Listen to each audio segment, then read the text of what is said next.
sound off like you got a pair.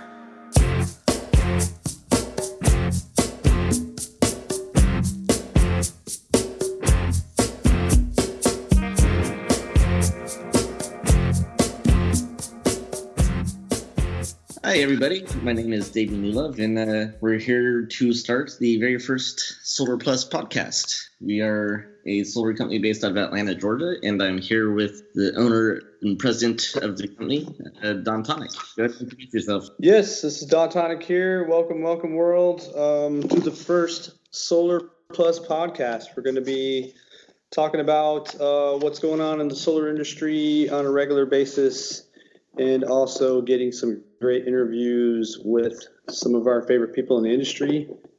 And with that, I'll let Davey kick it off. Thanks, Don. So first off, we're going to give a little background about ourselves and why we're doing the podcast. And so Don, go ahead and talk about your background and how you got into the solar industry. Well, my background began about 8 years ago. I just was kind of looking for a career change and stumbled upon solar. Found out I could go to tech school with a Pell Grant, and didn't know anything about the industry at all. This was out when I was in LA at the time, and so I just signed up for this course, and it really kind of taken over my life to a large degree. But I got out, I became an installer. I worked my way up through the ranks to project manager level, and learned a lot about how to organize jobs as far as when a solar residential job would sell all the way until it was finished, interconnect and all that. So all the steps in between, I myself and the team I worked with was responsible for. So fast forward a little bit further than that, I became an operations manager for a year. I had taken the NABCIP exam, which is about the most difficult exam in our industry for certification. And once I passed that, it sort of led me to eventually start Solar Plus about 3 years ago. And here we are today, live and well. Excellent. What courses were you taking to first get into the solar industry, and what company helped break you into the industry? The course was at a tech school. It was solar installation and design. So I learned a lot of the book aspects of things, all the technical aspects of it. And then what really catapulted me out of school was, while I was at school, I volunteered for a company called Grid Alternatives, which they're a nonprofit organization. They build solar systems for low-income residents, and all of the workers are volunteers. So I found out that I could get class credit by going to install for them. So they really taught me so much about being an installer, and literally connected with me with my first job at Solar City out there. And Solar City is a good company on the West Coast, but not just West Coast, but the whole entire solar industry. Yeah, I learned a lot with them. It was Solar Boot Camp. At the time, they were growing like in leaps and bounds, and yeah, it was kind of good to see how a really, really busy solar company operates right out of the gates. It taught me a lot. For me, my background in the solar industry, well, I came to start working with you about a year ago as your brand manager, and I built the website and I maintain it and keep watch on it, and also handle all the social media management. And you asked me to help out in a few different ways, and you asked me to start to learn how to do quotes, and now I handle all the residential quotes that come into the company and handle all the customer relations. I'm kind of the first line of defense for us with that. And through everything, just a lot of reading different articles, talking to people in the industry, such as vendors, having them help teach me the ropes, learn everything along the way, is really helped me catapult into a good position with the company and get a strong new knowledge base that I never thought I would have had. So. Indeed. You're kind of drinking from the fire hose for a while there. Just the office side of running a solar business is it's a challenge, due to a lot of the equipment we use is highly technical, and it's always new versions and new innovations coming out on a regular basis. So the people in the office have to be the bridge between the customers that don't know any of that and getting all that stuff done, which is, it takes a while. I mean, yeah, you definitely, you've learned it well. You've been doing a great job for sure. Well, thank you. That's a lot of you keeping and working together as a team that's helped us grow. Well, we're kind of talking a little bit about the company right now. Let's go ahead and give a history of the company. How did Solar Plus come into being? Well, it was about 3 years ago, and as I previously mentioned, I had just, climbed the ranks from a tech school grad all the way to, being an operations manager for a year. So, getting it started, the real challenge was, having enough money and capital to get it growing. I really didn't want to be strapped with a ton of debt, so I really just put it together with a small team of my crew from the field, and just kind of built it by cold calling and just one day at a time, networking. I mean, just really trying to get good rapport. I mean, we primarily started out as subcontractors, just being in the industry a while. I had a lot more contacts with other companies that, had overflow. So our first 2 or 3 years has been primarily doing subcontracting work for other people. But since Davey has got involved, our presence online has really expanded, which is given us an opportunity to get organic leads and people calling us for quotes now. So yeah, initially it was, just scratching and clawing, barely getting by, and just kind of taking what we could get. And slowly we have been building up our reputation among homeowners and business owners. So that is sort of where we are today. We've officially gotten our minority business enterprise status. So that now opens us up to some government contract work and just getting assistance from people with more pull than we have. So that's the basic history about where we're at this point. Yeah, and it has been going strong and growing every year as well. And the future is really looking bright. And leading into the next question that I have for you, what is the vision that you have for the future of Solar Plus, but also not just Solar Plus, the whole entire solar industry as a whole? I guess, the goal with our own team is, my primary goal is to take care of our customers first and foremost, and be able to offer them solutions that benefit. We install it, but ultimately the customers buy the equipment. The equipment belongs to them. So I would definitely like to see a lot more, just widespread. See it a little more common. Just seeing people really seeing the benefits and giving us a chance to at least keep our team working and thriving.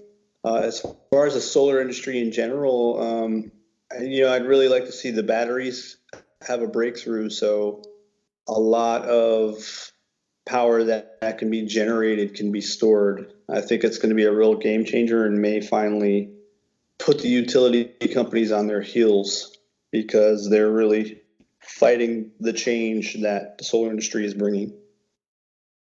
And this battery storage, it's a pretty new technology that has really gained a lot of traction in the industry over the past year. And that seems to be definitely where the industry is going, but not just the solar industry, but also you got the wind industry that has their own battery storage systems as well. So what are the best benefits of the battery storage systems that you see? Really, the biggest benefit is that there's a stat that in 1 hour, enough sunlight hits the planet to power the entire planet for a year. So we know that through wind and solar panels, the amount of power that we can generate is virtually limitless. But unless it can be stored, it can only be used during the time when it's producing, which is intermittent. There can be cloudy days and days with no wind. So yeah, we're looking at the batteries to be the medium to store all the energy. So Because if they could break that barrier, there's really no limit to how much power we can put in the batteries. You know what I mean? Absolutely. And the battery storage systems also help customers get completely off grid, so that way you don't have to rely on the grid. And if there's a power outage, home should still be able to have power when you have the battery backup storage system, if your system is working correctly. Yeah, seeing all those storms that hit the Caribbean has definitely got people a little more conscious of what can happen when the grid infrastructure goes down. Even California with the wildfires, seeing how a lot of the transformers, a lot of their infrastructure went down, and how many, even as modern as our country is, that it could still happen due to unforeseen circumstances. Earlier, you mentioned taking care of customers and having a customer-first mentality. And one way that the solar industry right now is able to take care of customers is with the solar ITC. And right now, there's a bill in both the House and the Senate for the United States Congress to extend the solar ITC for 5 years. And Don, why don't you go ahead and explain exactly what the solar ITC is and why it's so important? It's the federal investment tax credit, and what it is, it's currently set at 30%. So anybody that would spend money on any kind of renewable energy system or energy improvements on their buildings or their structures are able to get a 30% federal tax credit. So that comes off their IRS taxes, their federal taxes. It's the main incentive that has driven our industry for the last 5 years. The last time it was supposed to be phased out was a few years ago, and it found another extension in Congress, had extended it then. And when Trump got into office, he changed it to where we're supposed to start stepping down as of next year. And the main concern around the ITC is that, for example, if you look at just crude oil, the amount of incentives and subsidies that they get from the government, exceeds what they spend on the ITC by maybe 20 times. So our industry has not been there has not been a lot of incentive for average homeowners or business owners or on the utility scale to want to develop projects, because outside of the ITC, there really has not been support from states, and at least not from utilities and co-ops and MEAGs, what they're known as also. Would the ITC be affected by anything in the Green New Deal proposal that is out there right now? I mean, the Green New Deal proposal has got a lot of people, a lot more feathers ruffled than necessary. I mean, the Green New Deal so far has been no different than these cities making the commitment to go all solar by 2035, or all these different mandates they're setting. It's really just hyperbole at the moment, because there is no solid plan or framework behind it. It's at the moment, it's just an idea, The idea is a good idea because it starts to give a more federal standard for what the solar industry needs. Which is something that gets a little tricky with every state having a different policy. I know in California they have net metering, but in Georgia you have a different program instead of net. It's not uniform all around as far as regulation or incentives. So I guess it's still kind of in the wild, wild west era of as far as an industry and how to regulate it and how to subsidize it. But what we do know is that the utility has had a monopoly. They may provide a very valuable service, which they do, but at the end of the day, they're for-profit companies, and they're always going to use the monopoly they have to continue making the profits they always have. So we certainly can't expect them, though some of them do have great incentives. I'm not going to throw them all under the bus, but I will say that the drive to have incentives for renewables is not going to come from them. It has to come from regulators. Yeah, the regulations are really important in the solar industry because they also help weed out some of the bad companies that are in the industry. As you said, the solar industry is still pretty new, and it's kind of a wild, wild west type thing, to where you have some companies out there that have really bad business practices. And that's one thing that, within the solar industry, we're trying to fight against. Yeah, I've just coming through the ranks. I've witnessed a lot of kind of shady company owners that, they see the bandwagon and they're trying to cash in. There should be a lot more customer first mentalities with the companies that I haven't seen a lot of, but at the same time, there are a lot of good companies out there too. I know that with the different companies that are closely, and they are high integrity companies and really great to work with. And we continue to look forward to do more work with them in the future as well. Yeah, we've been really fortunate to align ourselves with some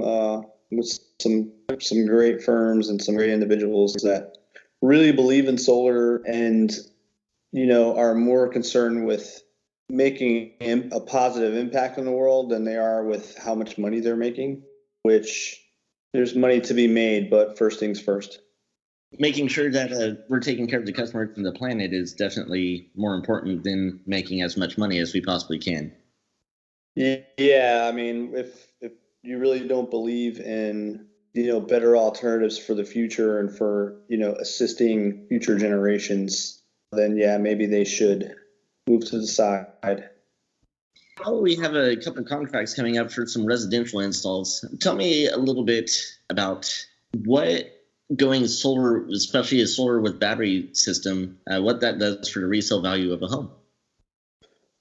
We found so far Zillow has there's a stat that Zillow put out recently about how the resale value of homes with solar has been going up, and the idea behind it is that the revolving credit increases because you can estimate over a long period of time how much you won't have to spend on your power bill.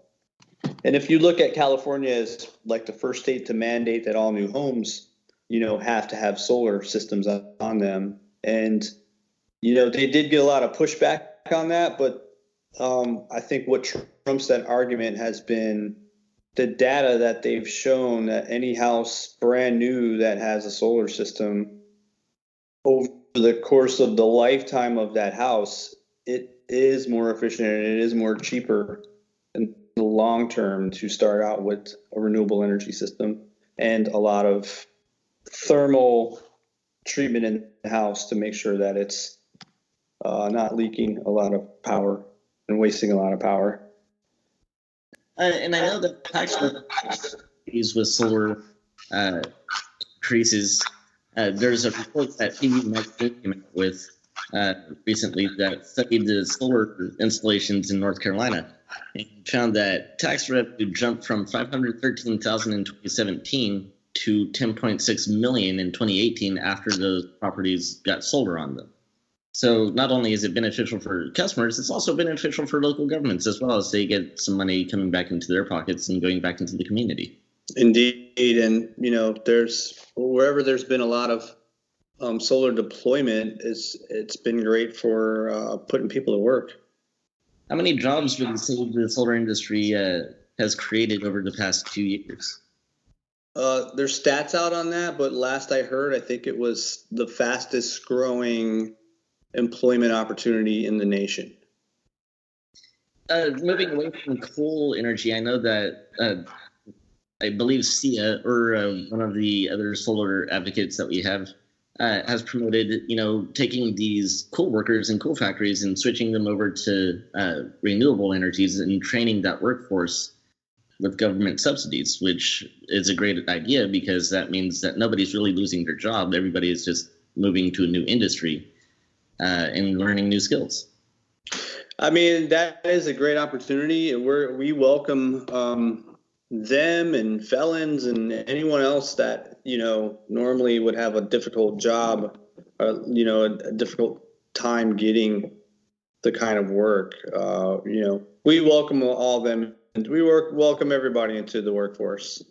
But I will definitely say that if you're talking like GDP, a lot of the GDP in America comes from making bombs and making warplanes and making poisons and like coal and that kind of stuff. So when you've built the GDP and your infrastructure on destructive industries, products, at some point that business model is doomed to fail, because how much more destruction can the planet and the people of the planet take from businesses like that? So industries like that need to realize that their time is going to come and not fight it, and try to find solutions like just transferring into other industries versus trying to kick the can down the road. Absolutely. Kicking the can down the road seems to be a problem that this country has had for years. It's the American way. It is. It is. How difficult of a transition would it be to move away from fossil fuels to a renewable energy that powers most of the country? It's going to be a very difficult but not impossible task. At the moment, between the grid structure and crude oil, it's to switch away from that to anything else primary is, would take an awful lot of things to change. However, renewable energy and energy offset and that kind of stuff is part of the solution, but not the only solution by any means. Thank you for tuning in, and we hope that you tune in again next month. And next month we will have a guest on here that we will be interviewing, and we will look forward to talking to everybody again soon. Yeah, we're going to really try to focus on the current events of what's going on in our industry. And like Davey mentioned, try to bring you some of our favorite and most influential people in the solar industry. So definitely tune in. All right. Thank you very much. And we will talk to you again in about a month. Go solar. Go solar. Bye.